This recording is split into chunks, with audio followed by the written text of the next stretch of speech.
Boa noite a todos. Bem-vindos mais uma vez a esta casa de oração. Vamos, nesse momento, serenar os nossos corações, fechar os nossos olhos, mentalizar a figura de Jesus, nosso mestre e amigo, a nos envolver em muita paz e harmonia. Abrir os nossos corações para que, enquanto estivermos sob a proteção do Mestre Jesus, possamos receber dos benfeitores espirituais aquilo que viemos até aqui buscar: serenidade, paz e harmonia. E que durante os nossos trabalhos eles possam nos intuir e nos guiar nas nossas dificuldades, nos nossos problemas. E assim, sobre as bênçãos de Deus, a luz do Divino Mestre Jesus e o amparo dos amigos espirituais, damos por iniciados os nossos trabalhos desta noite. Graças a Deus.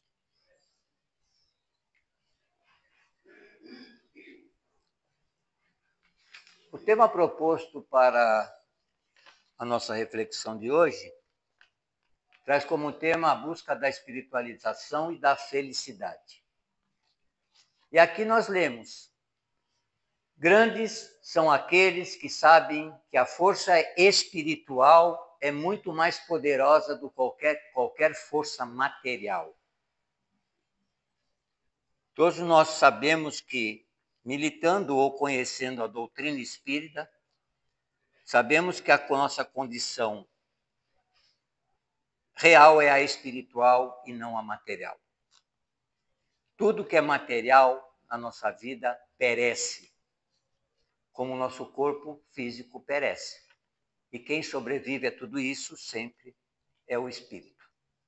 Então fomos criados espíritos e depois recebemos um corpo físico, para que como espíritos pudéssemos evoluir até chegar à perfeição. Então a questão material é só a questão de sobrevivência do corpo material neste planeta. Quando cessa a vida orgânica, tudo que você tem, tudo que você conquistou, materialmente falando, fica por aqui. E as espirituais seguem com você. Se você não progrediu espiritualmente, você passa por outro lado, voltando para fazer tudo de novo. E não é esse o objetivo a que Deus nos colocou aqui. Ok?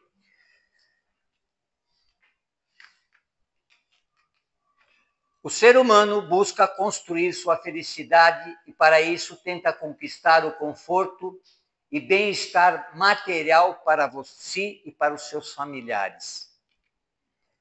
Muito cedo, nesta busca, passa a perceber que só o que a matéria, os recursos financeiros podem proporcionar, não é o suficiente para completar a felicidade pretendida. Se depara o ser humano com os problemas com a saúde física, com a saúde mental e com a saúde espiritual.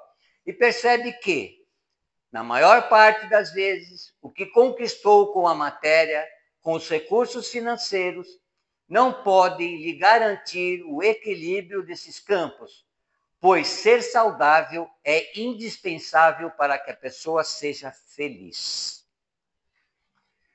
Diante disso, eu vou ler um trechinho, um texto aqui, para que a gente possa prosseguir. A OMS, há algum tempo atrás, dizia o seguinte: a OMS é a Organização Mundial de Saúde. Dizia isso: as doenças que são vividas pelo homem terreno fazem parte das suas experiências humanas. De acordo com a Organização Mundial da Saúde, devemos sempre buscar uma harmonia com os nossos aspectos biológicos, psicológicos e sociais. Até um tempo atrás.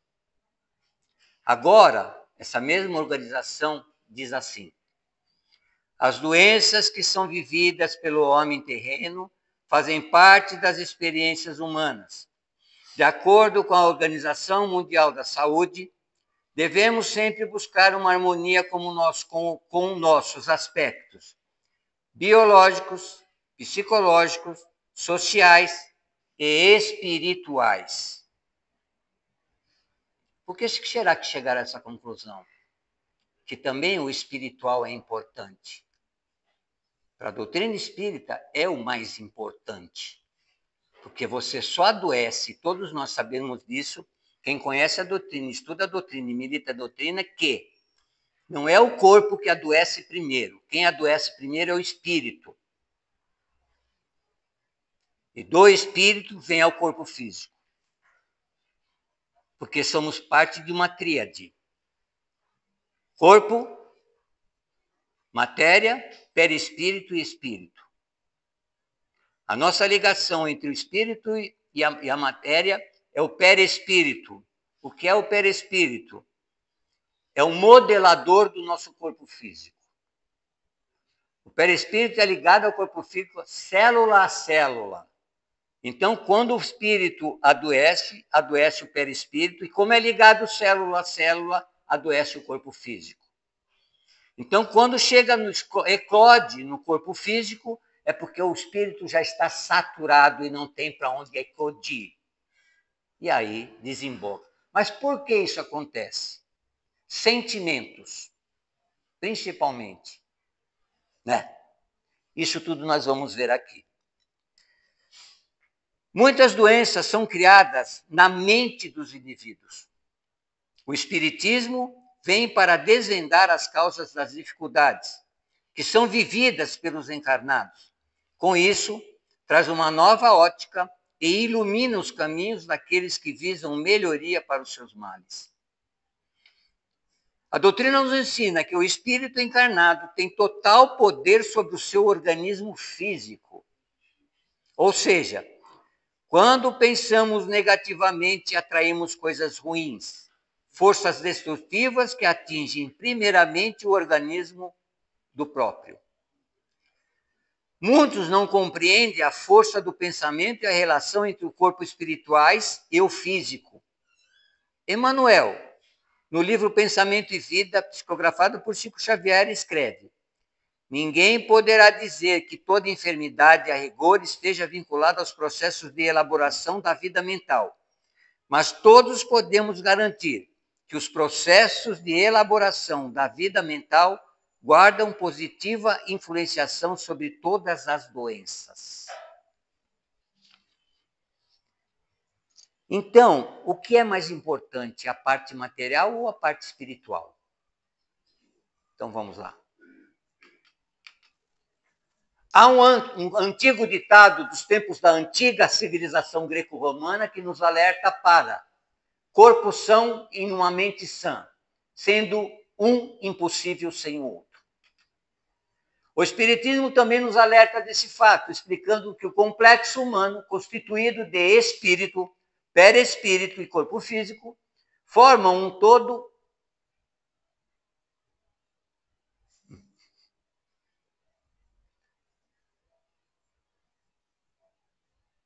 O Espiritismo também nos alerta desse fato, explicando que o complexo humano, constituído de espírito, perispírito e corpo físico, forma um todo interativo, onde cada parte afeta a outra.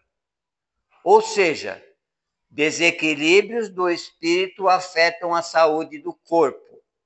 Entendido aí todo o complexo psicomático, energético e orgânico e vice-versa. Então, se você está mal espiritualmente, você estará mal fisicamente. Então, quando você corre para o médico para curar uma doença, ele vai ficar procurando, às vezes, como procura muitas vezes, e não acha nada. Por quê? São as duas, em conjunto, espiritual e orgânico, né?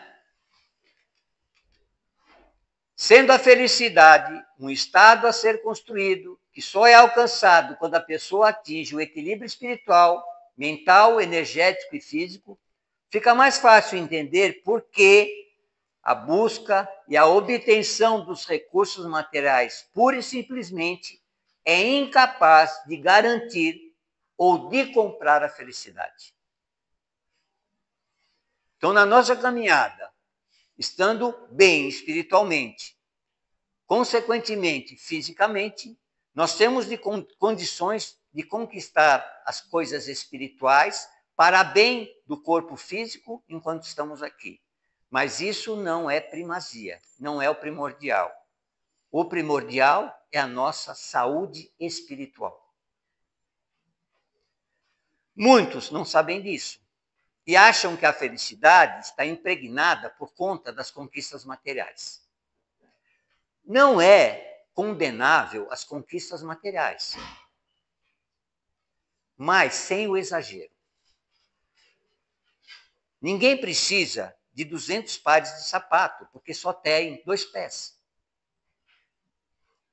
Não é? Ninguém precisa de uma casa de 18 cômodos se só dorme num. Mas a gente exagera muitas vezes, extrapola. E às vezes o supérfluo falta na mesa do outro. E a gente vê isso acontecer muito. Tudo aquilo que nós desperdiçamos por conta da nossa falta de entendimento nessa questão é o prato de comida que está faltando na mesa do outro. Concordam ou não? Então, é por isso. A felicidade não é transmissível, herdável, doável, passível de aquisição ou de empréstimo, por ser uma conquista eminentemente pessoal que deve ser construída e aprendida. A felicidade, portanto, depende do equilíbrio do ser dos campos físico, mental e espiritual. Então, por que a felicidade, às vezes, para nós não é completa?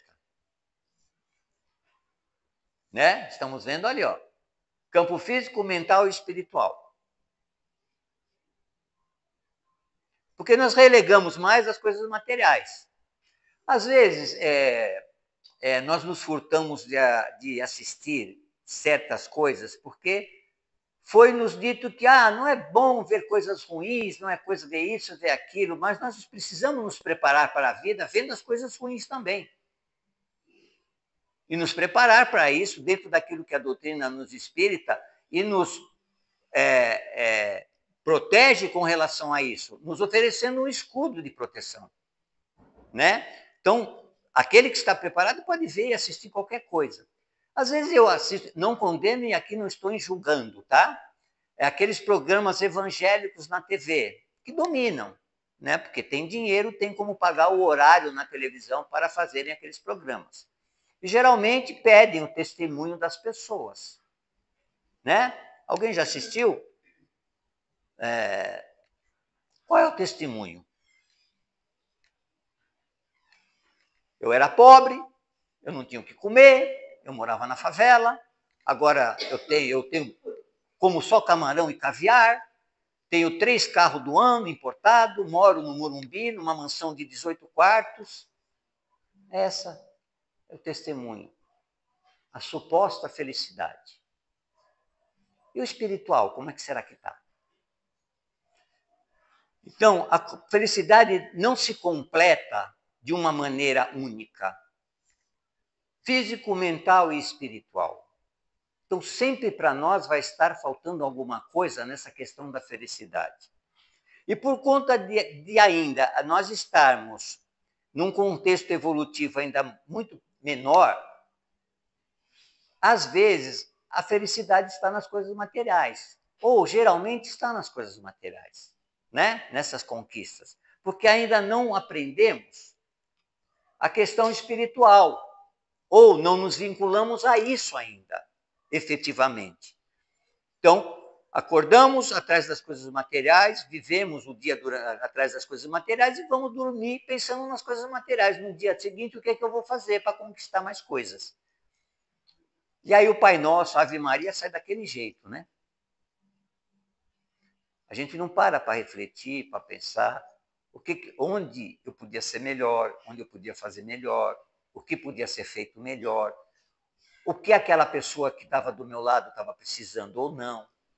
Ou eu reparei que nem tinha ninguém do meu lado, nem reparei que tinha alguém do meu lado. E assim a gente vai levando a vida. E não é assim que a vida se oferece para nós, né? De acordo com a doutrina, estamos vendo que é bem diferente o que nós devemos conquistar, o que é nossa primazia na vida.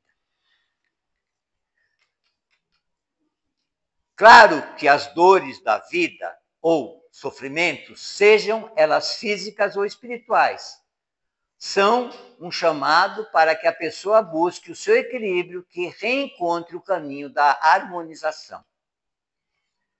Cada vez que enfrentamos sofrimento, que sentimos dores, é, na verdade, nosso sistema de autoproteção que disparou o seu alarme, nos indicando um caminho trilhado errado, um passo dado em falso, uma necessidade de correção, rumos e de reequilíbrio. Tudo isso no sentido espiritual e não no sentido material. Então, muitas vezes, nós insistimos, né, que o nosso sofrimento, as nossas dores, é, na verdade, um sistema de autoproteção que disparou. Então, espiritualmente, já nós estamos debilitados. E vem o aviso. E onde vem o aviso? No corpo físico, nas dificuldades, no sofrimento, nas dores. E aí eu tenho que parar e fazer o quê? Refletir. Aonde eu tenho que retroceder para voltar ao equilíbrio? Qual é a necessidade? Aonde está a dificuldade? O que é que eu estou fazendo de errado? Porque muitas vezes, por falta de conhecimento, você continua. Você está com dor, você vai no médico. Quantas pessoas vão no médico sentindo dores e o médico não descobre por que da dor? Todos nós conhecemos casos assim, não conhecemos? Então, o que será?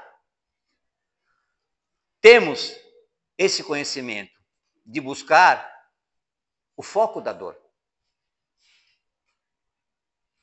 Eu sou maledicente, eu sou raivoso, eu sinto ódio, eu não perdoo, eu sou egoísta.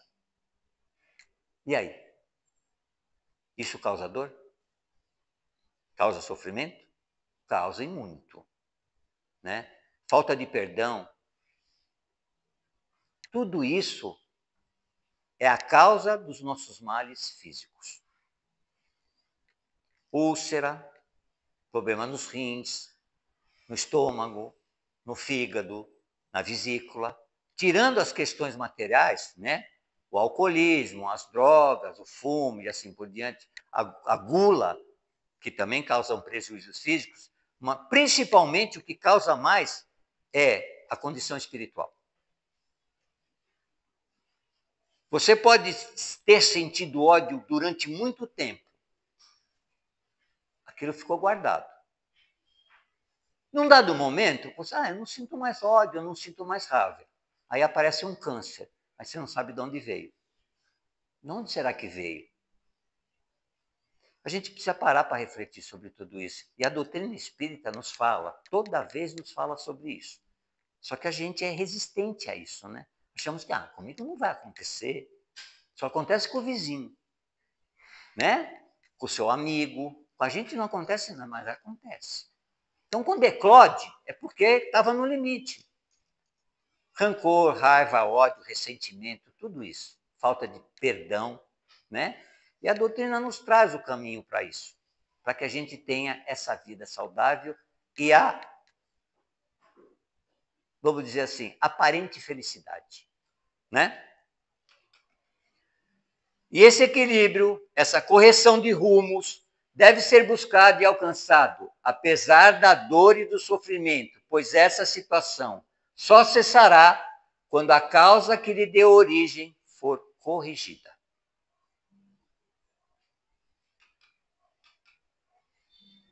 Quem busca alívio para suas dores deve assumir plena responsabilidade sobre a sua própria vida, garantindo as condições para o seu reequilíbrio, pois, em caso contrário, pode vir a se decepcionar com as religiões, com a ciência, ou ainda ser vítima fácil do embuste, da picaretagem e da charlatanice. Isso aqui é interessante, quando ele diz aqui, ó. Deixa eu voltar aqui.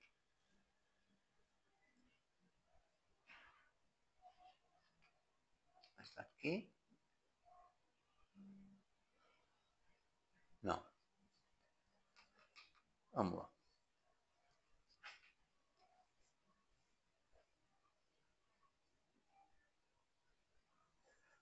A fuga de enfrentar a dor, o sofrimento e a necessidade efetiva de mudar, que se constitui em comodismo doentio, leva muitas pessoas a falsear a verdade, a aceitar a mentira ou a falsidade, a deixar de lado o espírito crítico e o bom senso, abrindo assim espaço para diferentes formas de enganos, falta de verdade e até de falsidade, conscientes ou inconscientes.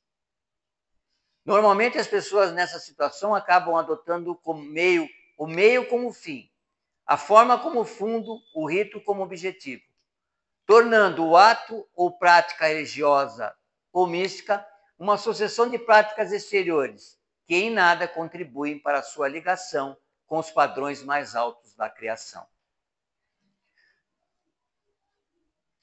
A fuga de enfrentar a dor, o sofrimento e a necessidade efetiva de mudar, que se constitui em comodismo doentio. Quando a gente relega a outros a nossa saúde, a nossa conduta, a nossa dor e o nosso sofrimento. Ou busca no outro, sem convicção e sem fé, a causa ou a busca da nossa saúde física e espiritual. Então, vou dar um exemplo. Quando você vai numa cartomante, o que você vai buscar?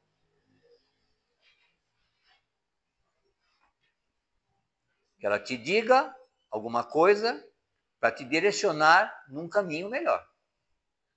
Não é mais ou menos isso? E lá o que ela te diz? Você vai ser feliz, você vai ganhar muito dinheiro, você vai ter um bom casamento e assim por diante.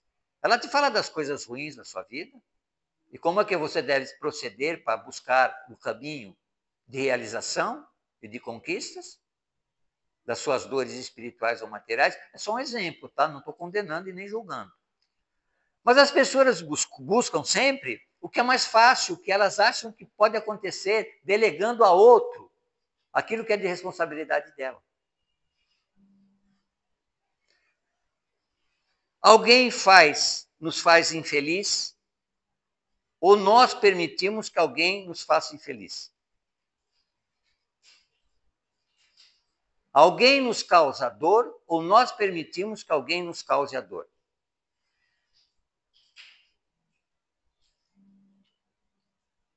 Entenderam a reflexão? Se nós não quisermos, ninguém nos torna infeliz e ninguém nos causa dor. Isso só acontece porque nós permitimos. Nós estamos numa época e numa era de muito youtubers, de muito influencers e assim por diante. Né? Influencer com 300 mil, 400 mil seguidores.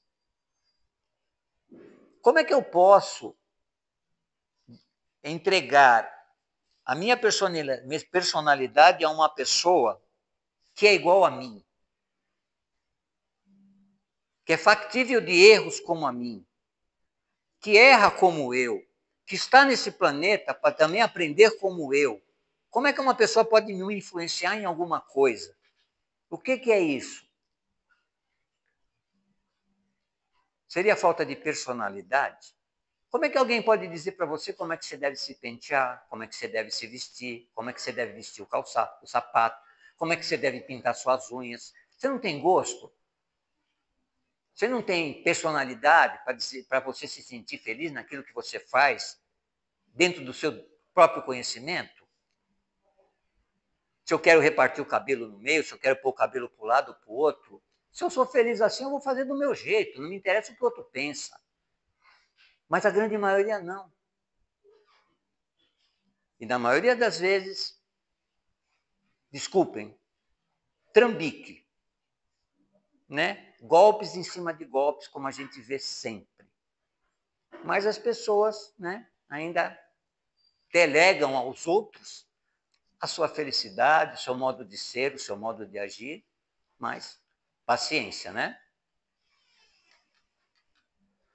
O primeiro passo para o reequilíbrio individual é acabar com a autoilusão. Parando de tentar convencer a si mesmo que existe algum poder miraculoso, alguma seita, religião ou prática que possa, do exterior de cada um, nos transformar magicamente em um ser feliz. Bom, acabei de falar aqui agora, né? Em nenhum fenômeno da natureza, que é toda oriunda do amor e do pensamento divino, existe transformação sem trabalho. A transformação pessoal passa por abrir a porta interior da mudança e do trabalho, cuja fechadura é interna, está dentro de nossa mente e coração. Só pode ser aberta por dentro de nós, com o desejo ardente e sincero de mudar. Não há quem ou que possa abri-la por nós. Quando eu sei, eu conheço e tenho o desejo de mudar, não é de fora para dentro, é de dentro para fora. Então, ninguém tem a chave da nossa vida, da nossa felicidade, do nosso caminho, do nosso sofrimento, ou da nossa dor, ou assim por diante. Essa chave é única e exclusivamente nossa. Tudo que eu quero fazer é com essa chave. Não está na mão do outro. Então, qualquer um pode dizer que eu vou ser feliz, que eu vou ter muitas coisas materiais, que eu vou ter um ótimo casamento, porque não é assim que funciona. Tudo é conquista nossa, espiritual, né? Quando a gente conhece tudo isso, a gente consegue ter um caminho iluminado, fazendo as coisas plausíveis, dentro do que é racional, não fantasioso. Porque as coisas que mais o mundo nos oferece é fantasias. Nada cai do céu, nada é de graça, ninguém te dá nada de graça, nada. Tudo tem um preço, tudo tem um custo. Quando você imagina que está levando vantagem, você já está tomando tombo. E quando você acorda, já é tarde. Né? O universo, a natureza, está toda impregnada da presença divina, das energias superiores da criação que harmonizam e estabelecem a ordem universal. Para estarmos em equilíbrio e harmonia, condição indispensável para a felicidade, necessitamos, portanto, sintonizar com a faixa de energias superiores. E como é que a gente consegue sintonizar com a faixa de energias superiores? Boas atitudes, bons pensamentos, bom comportamento, fé naquilo que você está fazendo e realizando, porque só você é capaz de realizar aquilo que você precisa. Claro que obtemos a ajuda dos benfeitores espirituais amigos, de Jesus e de Deus, quando isso é sincero. Quando a gente quer que isso venha de mão beijada, esquece, não vem. Sem trabalho e sem luta, não vem. Então, quando alguém diz que vai, isso ou aquilo vai acontecer para você, sem você trabalhar, sem o seu esforço, esquece que não vai acontecer. Né? E normalmente se concita ou se convida as pessoas a fazerem barganha com Deus. Deus precisa de dinheiro, Deus precisa da sua casa, do seu carro, da sua moto, não precisa. Deus não precisa de dinheiro. para que eu vou dar dinheiro para o intermediário de Deus? O que se diz intermediário de Deus? Né? Então, é a questão de refletir, raciocinar, né? A fé raciocinada, vamos dizer assim, que tanto a doutrina espírita nos concita. A esse processo de sintonia chamamos de espiritualização, ou seja, a integração de nosso espírito com o universo, com a presença de Deus, com o cumprimento da lei divina ou natural em todos os momentos da nossa vida. E qual seria esse cumprimento da lei divina ou natural? Numa questão simples, era amar a Deus de todo o seu entendimento, de todo o seu coração, e amar ao próximo como a si mesmo. Que amando ao próximo como a nós mesmos, nós não faríamos ao próximo aquilo que não gostaria que os próximos nos fizessem. Mas como ainda não entendemos isso, nós não atentamos a essa questão. Então, somos individualistas e materialistas.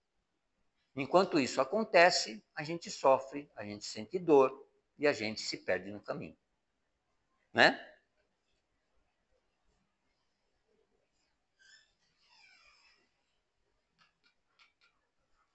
Para o reequilíbrio e na busca da felicidade, o indivíduo deve se equilibrar e harmonizar internamente, mentalmente e espiritualmente. Primeiro, para que isso também se manifeste no seu exterior.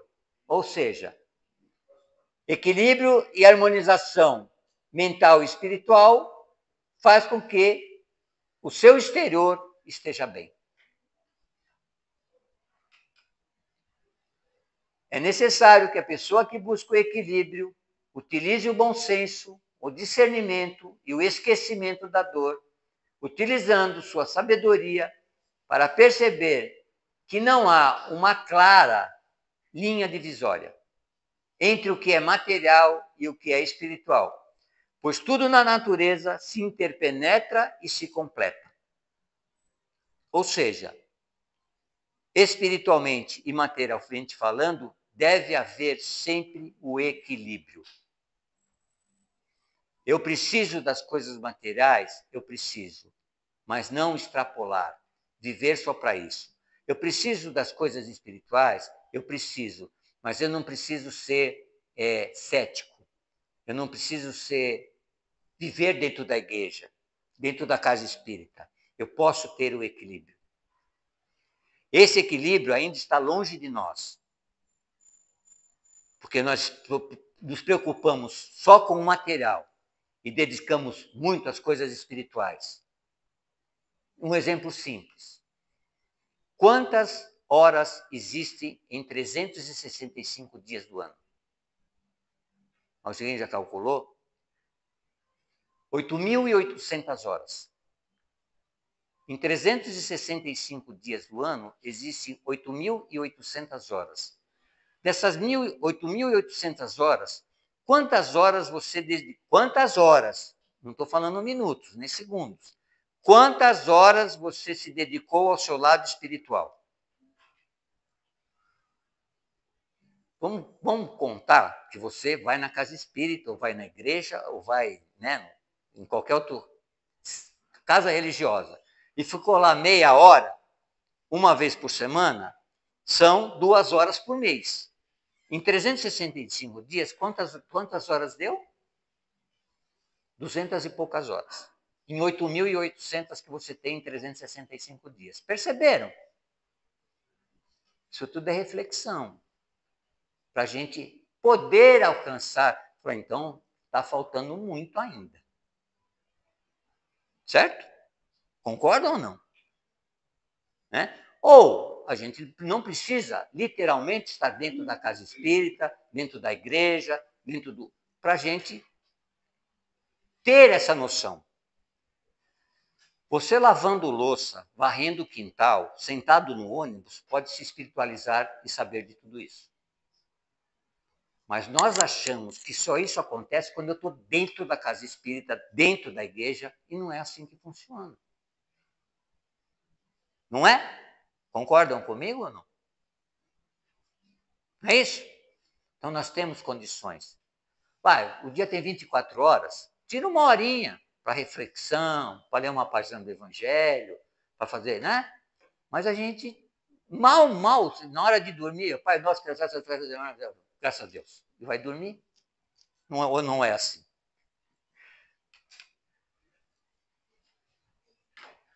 Obrigado pela atenção de todos. Que todos possam retornar aos seus lares levando muita paz e harmonia e refletir sobre tudo isso que a doutrina nos traz. Tá bom?